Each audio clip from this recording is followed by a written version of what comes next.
Hey everyone, Kyle once again, and welcome back to the next review for Anime Month, and welcome back to another movie review, as back to reviewing the Inuyasha movies. Like I said before, Inuyasha, the show that I really enjoy, and the first movie I enjoyed, affections touching across time. I enjoyed that one. Now we get into the second one, which was released a year later in Japan 2002, North America 2004. So, but now the next one of the Inuyasha movies is Inuyasha the Movie 2, The Castle Beyond the Looking Glass. And this one takes place, I believe, after or in the. I want to get the.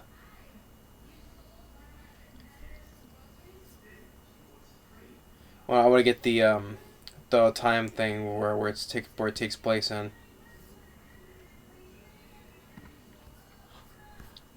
Because the first movie took place after the second season, the start of the third season. So, yeah, the second movie took place after season 4, or what was it? After season 4, or was it in the middle? I think it was in the middle of season 4. Yeah, I'm pausing for a moment because I want to get it right. This takes place in the middle of season 4. Yeah, in the middle. So in the middle of season 4, it opens up with on the night of the new moon, because if you recall of Inuyasha, because since he's half demon. Under the night of the new moon, for one night, he loses his powers and becomes human. So in this opening battle, because in this movie, they bring in Naraku, the villain of the show. So he didn't appear in the last movies, but he's in this movie though. So they fight with Naraku, but Inuyasha can't because he's human for now. For the night, so they have to wait off until the sun rises. And the opening is this a little different from the opening. Actually, during the credits has this mirror flipping around, and you get the same score. Pretty much the same score by Kaoru Wada. It's pretty much the same score as for the movies and for the show as well. But like I said, I enjoy the score because it's from the show, and to me it's like. Yeah, it's the same repeating, pretty much the same repeating score, but I still enjoyed it though. And so by the time Inuyasha gets his powers back, they all finally take out Naraku, which they think that they finally got him. He's dead now, and because. They consider he's dead now because of Moroku, his wind tunnel, which right here, the wind tunnel in his hand disappears. So the curse of his wind tunnel has now been lifted, and Sango's because her vengeance on for what happened of her village has been revenge. Because if you recall, with Sango. Naraku manipulated his Sango's younger brother Kohaku, and to killing her father and the rest of the demon slayers. So now she thinks her revenge is she's happy. She's happy now that Naraku's dead. Her family's at peace. Whatever. Well, Kohaku, although during this time his memory's been blocked. So he doesn't remember he doesn't remember though, but until he does remember, because he calls her Sango and sis too, so later, and which he has a secret jewel shard implanted with him to keep him alive,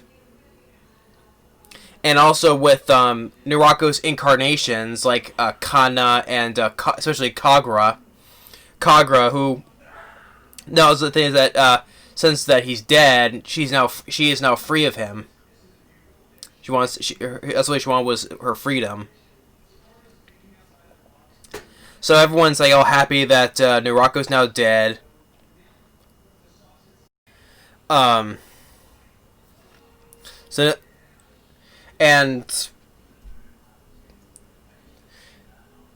afterwards, they all go when Sango and Kagome, they all are taking a bath in this hot spring, and you get this character by the name of Hojo, who has the same name. It looks like a guy that Kagome knows from her school, who kind of likes her. Is always giving her things. And so it's kind of, he resembles like him and has the same name, so they think it might be his ancestor, which they meet later in the show. But I think this is the first time they meet him, and he's a little bit clumsy and has a little bit of bad luck too as well.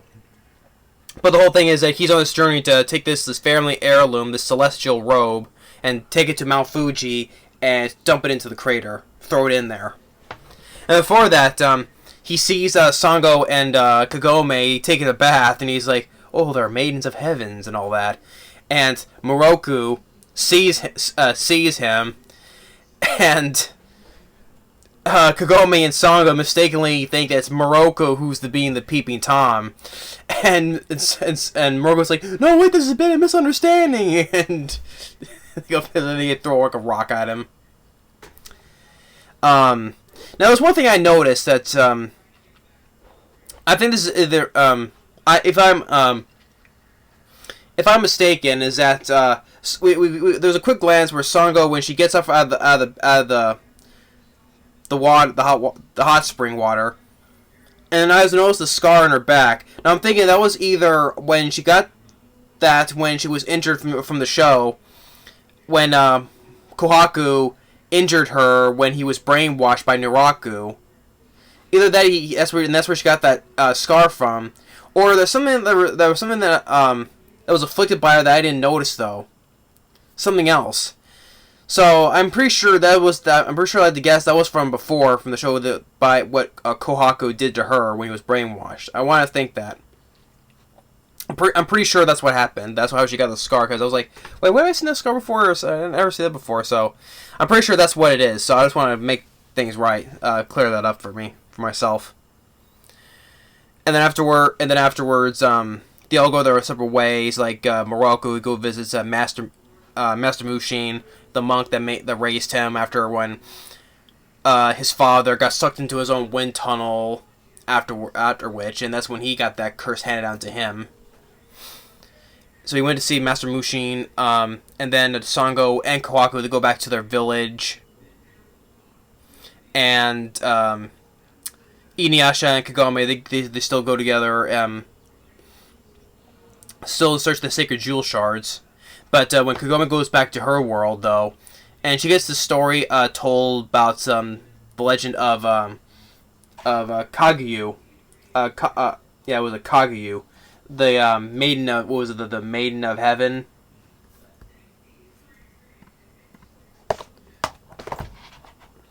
Kaguya, the princess of the heavens. About being when she was sealed inside a mirror. She gets to heard that story, and then we get a funny point with Inuyasha and Kagome where they're both making a scene in public, and Kagome and Inuyasha hiding this because she doesn't want Inuyasha being seen because of his ears, his dog ears. And they hide in this photo booth, and Kagome's little brother Sota puts a coin in, and they just starts taking pictures of both of them, each one in funny different pictures. And then Kagome takes one of the pictures and puts it into a locket and gives to Inuyasha. Which you don't see him wear that locket through the show though. It was made for the movie though, so. But he gives it to her. She gives it to him. And while it's going on, Kagra and Kanna, they find the mirror that contains Kaguya in it. and they went to retrieve these five things that resemble 5 elements: earth, fire, water, wood, and metal. So like one was this shell that Kohaku had, then this wooden bowl that Kikyo pops up again and again. Like this girl that this village has been killed. This girl before dying gives this to her, and which when she meets with Kagura, she stupidly just gives it to her. I'm like, I know you're dead and all that, but does that mean you start just first you start when you're in the show we see you're either like moping around. Well, in the previous movie, she was being a bitch to Kagome, saying, "You don't belong in this world. You never will. You never will be with him." and then also now just go and hand the bad guys to this thing to help bring back this entity from the mirror. I just thought that it was again which would. Just because you're dead, you think you just start moping around and start, and a little start acting like a bitch, so. I know that Inuyasha still likes Kikyo though, but still. but she gives this wooden bowl to Kagura, and then another thing that there's this certain branch that Kanai has, and then the other one that this orb, this sphere they have, and then lastly it's a piece of Inuyasha's Komodo. It's like a fire rat that they wanted, so they wanted a piece of a sleeve, and they all drop it into this part of the lake, and then Kaguya is now been freed and brings about her castle. And then one thing leads to another, that they all come together along with well not yet, but Kaguya.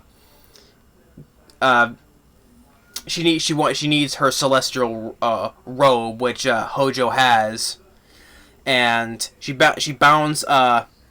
Before that is that where Kagome and Inuyasha. They're talking. He says that he still wants to be a full-fledged demon, but Kagome says that she loves him how he is. There's no need for him to change. Just stay a half demon. And then that's when Kaguya comes in. He bounds Inuyasha to the tree, and then Kagome tries to shoot her with a sacred arrow, but she uses the mirror and reflects it back at them, and not until when Hojo smartly throws the robe at Kagome, and she gets hit with the arrow, but that kind of pretty much saves her. Basically, the robe pretty much saves her, so she's not dead, and Kaguya takes her with her back to her castle,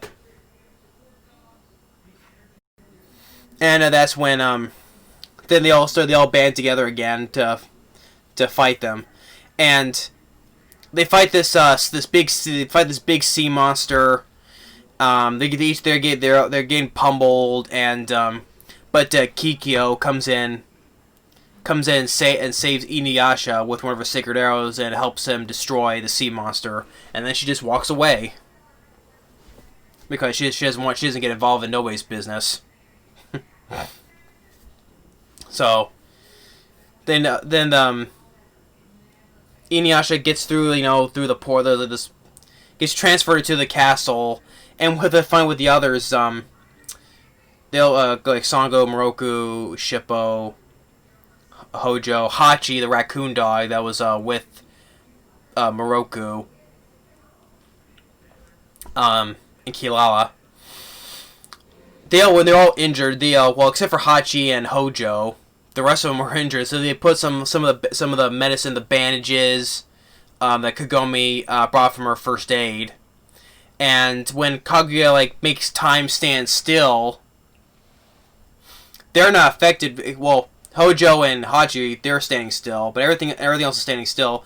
But except for the rest of them, because they wrap themselves with the bandages that Kagome brought from her world. So the first aid kit, her backpack, and all the bandages that come with it are not from that time, so it's not affected by it. So henceforth, the rest of them are not affected by Kaguya's time stopping spell. So yeah, they were saved by Kagome's accessories from being frozen in time. And the funny thing is, like, when they realize this, I thought the funny thing is that they all start going at it, like getting wrap themselves up in more bandages, and they think, I think we might have overdone it. So, and then they all get there, and like Inuyasha tries to fight. Tries to fight with Kaguya, but she makes him look. She used the mirror to reveal his wish, his one desire. Like, well, earlier they she banishes Kagura and Kanna away because she doesn't want no use for them anymore, and then but she makes Inuyasha use the mirror on him to fulfill his desire, because for him to be a full-fledged demon. So in the mirror side, his human side is in there, but now also he's now becoming full demon, and they can't get to him except for Kagome, which she's been strung up, but using the jewel shards, she breaks free of it and hugs Inuyasha, but then when they snap out of him, she kisses him. So she like I said, it's the power of love. Like a lot of times, movies or television, it's the power of love that does everything. Yeah, once again, the power of love. Love conquers all. Or if it's Yu-Gi-Oh, it's the power of friendship. So, but yeah, she kisses him. He becomes back his normal self, and then one thing leads to another. That with Kohaku, there's something in his shoulder, and then it reveals that Naraku, he faked his death because Moroku's wind tunnel starts to come back, and then Naraku appears out of Moroku. I mean, not Moroku, Kohaku, and the only reason he did this is because he wants to absorb Kaguya into him so he can become more powerful. And they can't let that happen, so they have to try to both stop Naraku and Kaguya. Which they do. They manage to stop Kaguya by breaking the mirror. Well, they break the mirror and she sort of disappears. And as the thing collapses, as she becomes in this gaseous form to tries to take Kagome. And then Moroku just sucks her into his wind tunnel. And then Naraku, he disappears. Well, he disappears with Kohaku, which is now back the way things were, how it was before. And they all manage to escape safe and sound, and that's pretty much the end of the movie. But then you get more of the end credits, that you see more still photos, like how it was during the previous one.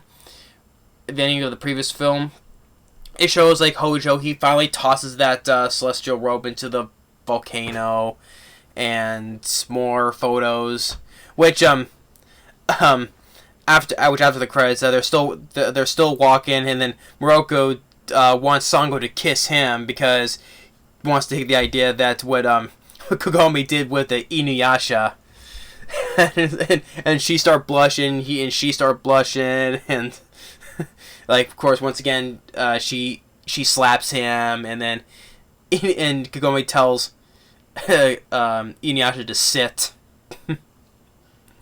So, yeah. So The Castle Beyond the Looking Glass, I thought was another good sequel. Like I said, how I rate the films is pretty much in order. The first one I like is it has a little dark thing. Like, once again, the best part of it was the darkest part, which that was when Kagome was possessed by Minomaru attacking Inuyasha. I thought that was the darkest part of it. But this I still like. I liked. Kaguya. I mean, she was like. You probably say you can't probably say the villains of these movies are pretty, like, you say, generic. That's probably what I tried to say in the first movie. Like, Minomaru, he's like their typical generic villain. same with all of these, but if I had to rate, like I said, I think I picked Nomaru first, then her, then pretty much the villains onward. So, but through the Castle Beyond the Looking Glass, I thought was pretty decent as well. So, plus I'm a fan of the show, so I thought the voice cast once again does a good job. Like it's with the same voice cast, like Richard Ian Cox, Moneca Stori, Kirby Morrow, Kelly Sheridan, Julian Michaels, even with Naraku, like voice by Paul Dobson.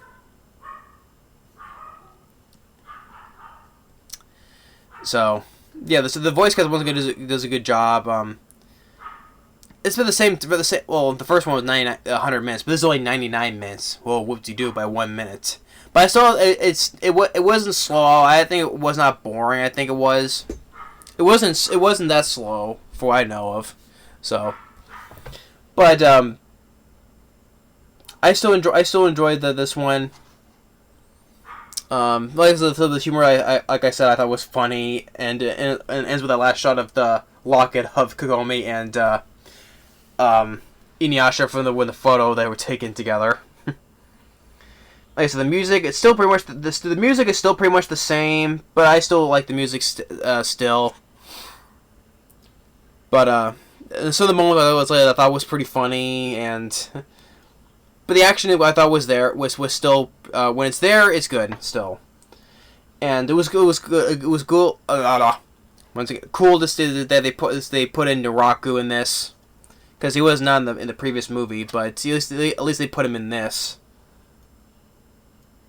Like I said, I thought Naraku was people say that they probably extended him throughout the whole. Well, probably didn't like that he was the one villain throughout the whole entire show instead of having another main villain afterward. But that never bothered me. I always think that that he was like the one villain throughout the whole entire show. I mean, you didn't need to. I mean, there are side villains like in the show, like the Band of Seven, even Sesshomaru. He's not the main. He's not. Well, even though he despises his brother, and they fight each other though. But he's not a main villain. But like there are other side villains, like let's say the Band of Seven and some other ones though. But Naraku was the main villain throughout this whole entire show. I was like manipulate and just cruelly just kill all the people without mercy and all that. But yeah, it's good they put Naraku in this. I liked Naraku. Even with parts of the score from the show when it shows Naraku's theme, like dun dun dun, like for like the piece of piano music, dun dun dun. But the castle beyond the Looking Glass, I thought was another pretty decent one. So that's my review for Inuyasha 2, the movie. The Castle Beyond the Looking Glass. And I also forgot to mention, yeah, this on IMDb does have a slightly higher rating than the first one does. Like the first one has a 7.3, and this one has a 7.5. So this one they've considered, they put it better as the first one, which I can understand. But I still enjoyed both of them though. So thanks for watching, and now then we're gonna the next one to begin to is the.